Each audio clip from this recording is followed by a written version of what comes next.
السلام عليكم ورحمة الله وبركاته.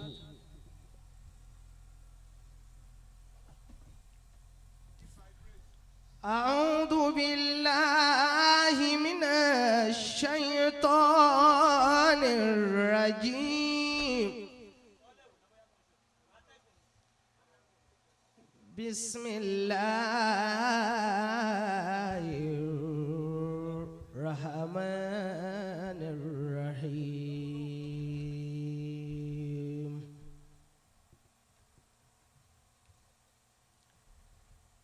أعوذ بالله من الشيطان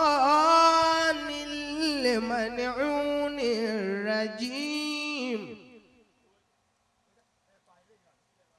بسم الله الرحمن الرحيم. رب زدني علما.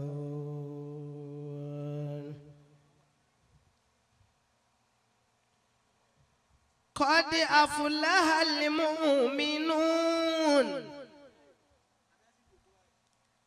الذين هم في صلاتهم خاشعون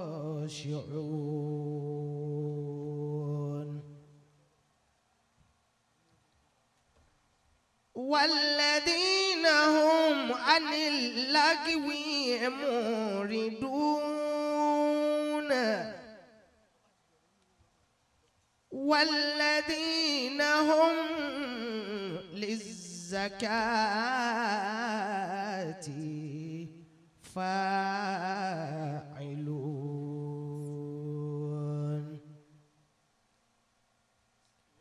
والذين هم لفروجهم حافظون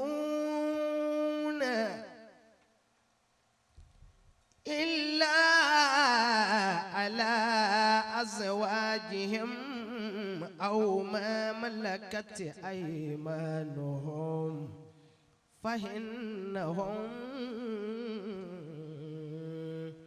غير ملومين. فمن ابتغى وراء ذلك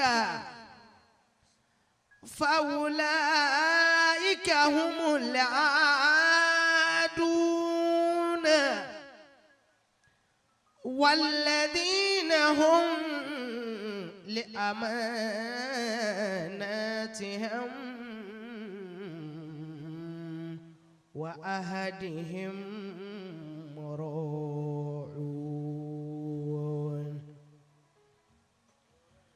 والذين هم على صلواتهم يحافظون أولئك هم الوارثون الذين يرثون الفردوس هم فيها خالدون. ولقد خلقنا الإنسان من سلالة من طين ثم جعلناه نطفة في قرار مكين ثم خلقنا النطفة علقة فخلقنا العلقة مضغة فخلقنا المضغة عظاما فكسونا العظام لحما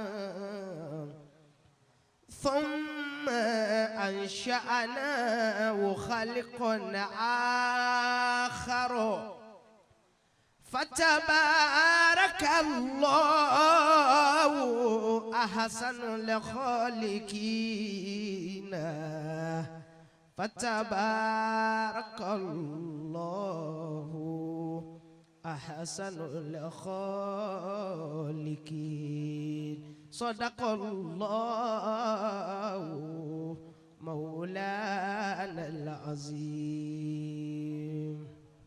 فتبارك الله أبا عبد السلام ده أحسن الخالقين فتبارك الله أين أشبه فايتي سي أجوك القرآن فتبارك الله أحسن الخالقين فتبارك الله أحسن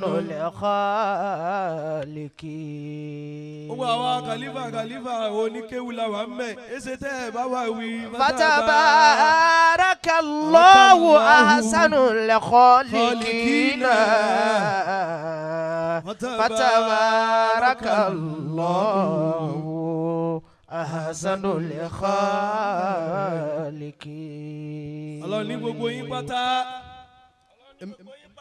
èmi mo dá yín ọwọ́ mi ni ẹ̀mí yín wà ọwọ́ mi lẹ̀mí gbogbo yín wà. nígbà kan lẹ ń bẹ yẹ̀pẹ̀ nígbà kan lẹ di omi ẹ̀dẹ̀jẹ̀ ẹ̀dìbásí àfẹ̀gùnsí ètò àwọn ọlọ́run ni ẹ̀. Fatabarakallahu ahsanul khaliqina.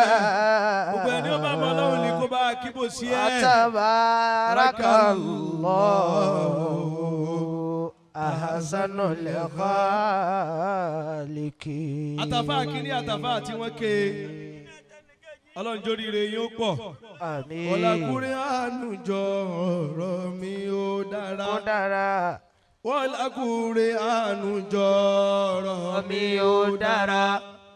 ọ̀làkùnrin àánújọ ọ̀rọ̀ mi ó dára. lọ́làkùnrin àánújọ ọ̀rọ̀ mi ó dára. màmá jẹ́ tèmi ó bàjẹ́ lọ́làkùnrin àánú. lọ́làkùnrin àánú jẹ́wọ́ mi ó dára. màmá jẹ́ tèmi ó bàjẹ́ lọ́làkùnrin àánú. lọ́làkùnrin àánú jẹ́wọ́ mi ó dára. lọ́làkùnrin àánú jọ̀wọ́ mi ó dára. lọ́làkùnrin àánú jọ̀wọ́ mi ó dára. màmá jẹ́ tèmi ó bàjẹ́ lọ́làkùnrin àánú. lọ́làkùnrin àánú jọ̀wọ́ mi ó dára. ni'matukun da'iman wa dawlatukum sarimada.